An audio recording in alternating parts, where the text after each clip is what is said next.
Hi నమస్తే welcome to మనం TV. మనం రేవంత్ రెడ్డి అల్లు అర్జున్ సంధ్యా థియేటర్ ఘటన అయితే తీవ్ర స్థాయిలో సంచలనంగా మారింది. అయితే మన వద్ద కుర్చీ తాతున్నారు. ఆయన ఈ ఘటన గురించి ఏమంటారో చూద్దాం. నా అభిమానులకు మళ్ళీ దేశ ప్రజలకు చెప్పేది ఒకటే, సినిమా ఇవాళ కాకపోతే రేపు చూస్తాం, ఒక వారం రోజులు తర్వాత ఆయన. కానీ వచ్చిన రోజే పోవాలని ఉంది. ఇప్పుడు నేను పోవాలంటే పోలేనా? ఇప్పుడు పోయి నేను చూడాలంటే చూడలేనా? ఓపిక ముఖ్యం. నెక్స్ట్ రేవంత్ రెడ్డి అసలు పరామర్శించలేదు అల్లు అర్జున్ అంటున్నాడు. ఏమంటున్నావు దానికి? రేవంత్ రెడ్డి ఒక సీఎం అండి. Allu Arjun common man. అతను పోవాల్సిన అవసరం లేదు రేవంత్ రెడ్డి గారు.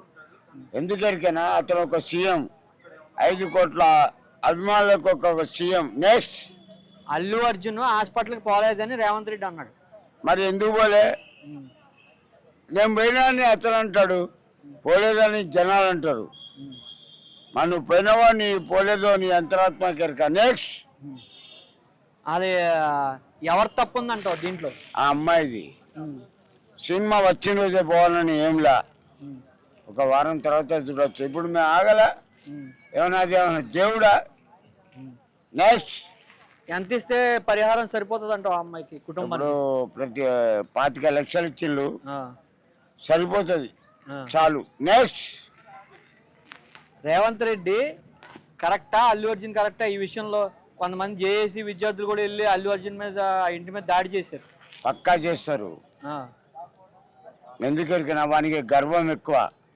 వానికి అల్లు అరవింద్కు గర్వం బాగా. అల్లు అర్జున్ గా కుర్చీ తాత, నేను సీఎం కేసీఆర్ గారు ఉండగా ఇవ్వలే కుర్చీ అంటారా, కుర్చీ. నెక్స్ట్ ఇప్పుడు జేఏసీ నాయకులు పోలీసులు అరెస్ట్ చేశారు, వాళ్ళ మీద దాడి చేశారండి. పోలీసు అడిగి వాళ్ళని అప్పుడే బయటకు వచ్చేసారు. 1500 వాళ్ళకి 25 కోట్లు ఇవ్వకపోతే నా అల్లు అర్జున్ ఇల్లు మొత్తం ధ్వంసం చేస్తామని విద్యార్థులు చెప్తున్నారు. నాకు సంతోషం. వాని అయ్యా జాగిరా, వాడు నాగార్జున గారు చెరువులో ఇల్లు కట్టిండు. నా కొడుకులారా ఎక్కడ ఎంటీ ప్లేట్ కనబడితే అక్కడ ఇల్లు కడుతున్నాడు. నెక్స్ట్